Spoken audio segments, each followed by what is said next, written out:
Merry Christmas, friends. It's Mel. Welcome back to my kitchen. Today we're going to make a vintage broken glass salad with a graham cracker crust. I've seen very similar recipes, but I've not seen anything with the crust, which makes this extra special. Here is a copy of the recipe, which I will also put on Pinterest for you and link it. This is right out of our church cookbook. These two ladies right here are so special to me. Kyla actually took care of me when I was just a little bitty babe in the church nursery, and then Lois Kay was one of my Sunday school teachers as a young girl. I love both of these ladies so much, and I'm so tickled to make this recipe of theirs. You use 3 different boxes of Jell-O. You've got lime, lemon, and raspberry. You're going to add into each one just a half a cup of boiling water. You're not going to follow the actual directions on the Jell-O. And you can see here I had to call in Maddie to help me get all my Jell-O stirred up nice and quick. Friends, you need to show Maddie some love in the comments. If it wasn't for this girl right here, I wouldn't get through half of these recipes. I can always holler at her to come help me, and she is right on it. And then we put them in the refrigerator and they set up in no time. In the meantime, you're going to take 1 cup of pineapple juice and begin to heat it up on top of the stove. And pineapple juice is very expensive. So what I did was take me a can of pineapple chunks, this 20-ounce can, and you want to make sure that it is in 100% pineapple juice.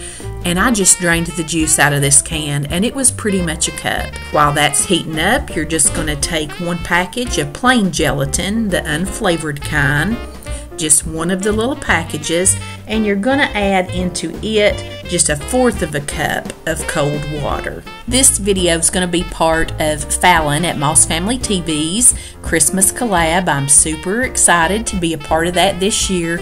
I know many of you all watch Fallon and love her, and I'll forever be grateful to all the help that she's given me and just her friendship. Now I have my pineapple warmed up. I did not make it boiling. I just got it nice and hot, and I'm going to stir it into that water and gelatin mixture. Then you're just going to take it and put it in the refrigerator to cool for a while too.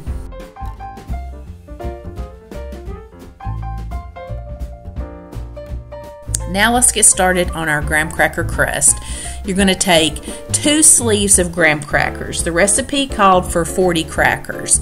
Now these older recipes, I don't know if crackers came in like half-size stacks back when this was written, but I figured 2 packs of these were 18 crackers, 18 long crackers. So I just used 2 packs of them, and I crushed them up really good. Now into my graham cracker crumbs, I'm going to mix in 1/4 cup of sugar, and then it says 1.5 sticks of margarine. So I did exactly what it said. This was a lot of margarine. I was worried about this. I start to mix it in, and it's very buttery, and I mean there's no crumble left to it. It's just really, really wet. So I actually did go back and ground me up a couple more crackers. You can see the margarine setting in the bottom of the bowl there. So I added the additional crackers in, and it's still very wet, but I just went with it. I've eaten this a couple of times and I love it, but I've never made it. And I wanted to be true to this recipe. So I took an 8x8 Pyrex dish, and you're supposed to take half of the graham crackers, and then the other half you will sprinkle over the top. Well, I used more than half in the crust because these were pretty heavy, and I just didn't know how well they would set on top. So here is mistake number 1. It did not say what size of dish to use, but I did go back with a 9x13 before I put the filling on top of it. Now we're going to make our cream mixture that we'll be stirring everything into, and you use 1/2 pint of whipping cream, which is 8 ounces. And I'm just going to start whipping it up, and once it gets just a little bit of whip action going on there, I'm going to stop and I'm going to put in a half a cup of sugar and a teaspoon of vanilla. Then I'm going to whip it up some more. Now I will say, I just did not feel like my whipping cream got as whipped as it normally does, but I just trudged on forward ahead with my recipe. I pulled my Jell-O out, and I like it very thin in little bitty pieces because that's how Kyla and Lois Kay always make it. And I'm just cutting them up in a little checkerboard pattern, and then I will take a spatula, and this is so satisfying. I just run it up underneath that Jell-O and chunk all my little cubes up. You're going to do that for every one of your little Jell-O colors and put it over into your whipped cream mixture. I have started taking the recipes that I'm getting out of my church cookbooks and just taking a picture of those and putting it on Pinterest, and I think you all are enjoying that. And then if there's any notes that I make, you can see that on there too. But I really enjoy Pinterest to keep up with my recipes. So once you have all of your little Jell-O pieces in there, you're just going to fold it into that whipping cream mixture that you've made. And now we're coming back with our cooled pineapple and gelatin mixture. And here I got really scared because this looked so watery to me. And it has a slight pink color to it as well. But I thought, you know, I'm in this deep. We're just going to go with it. And Jell-O's not something that I mess with a whole lot either.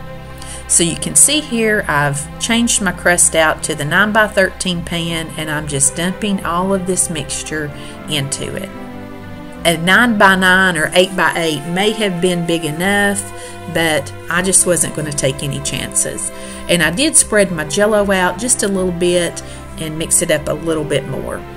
And now we're going to cover it with the remaining graham cracker crumbs. And like I said, this was not really crumbly, but I just put it on there the best I could. And now we're going to cover it up. And I'm not being vintage here. I hate saran wrap, so I am using my press and seal. And I put it in the fridge with a prayer, and we'll see what it looks like in the morning. I was so tickled when I uncovered it. It was so pretty, and the little bit of pink color just gave it an extra little festive touch. And look at all the little bitty colorful pieces of Jell-O. This was delicious. It's just like I remember Kyla and Lois Kay making.